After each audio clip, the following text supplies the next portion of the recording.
તો આજે જેઠ મહિનાની પૂનમના દિવસે જગત મંદિરમાં પણ ભીડ જામી છે. દ્વારકામાં ભગવાન દ્વારકાધીશના દર્શન કરવા માટે ભક્તો ઉમટ્યા છે.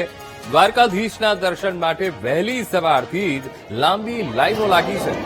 વહેલી સવારથી જ ભાવિકોએ ગોમતી નદીમાં સ્નાન કર્યું અને ત્યારબાદ ભગવાનના દર્શન કરવા માટે લાઈનમાં ઉભા રહી ગયા હતા. પૂનમના દિવસે ગોમતી નદીમાં સ્નાનનું ખૂબ વિશેષ મહત્વ છે અને જેના કારણે જ મોટી સંખ્યામાં ભક્તોએ આજે ગોમતી નદીમાં સ્નાન કર્યું.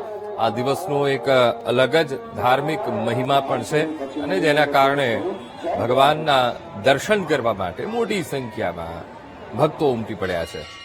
દેશ વિદેશથી ભક્તો દ્વારકાધીશના દર્શન કરવા માટે આવે છે. ભગવાનનો સુંદર શણગાર આજના દિવસે કરવામાં આવ્યો અને સાથોસાથ ભગવાનની આરતીના દર્શન કરીને પણ ભક્તો ધન્ય બન્યા હતા. જેઠ મહિનાની પૂનમનું ધાર્મિક મહત્વ હોવાથી આજે સ્નાનનું પણ એટલું જ મહત્વ છે, દાનનું એટલું મહત્વ છે અને ઠાકોરજીના દર્શનનું પણ એટલું જ મહત્વ છે.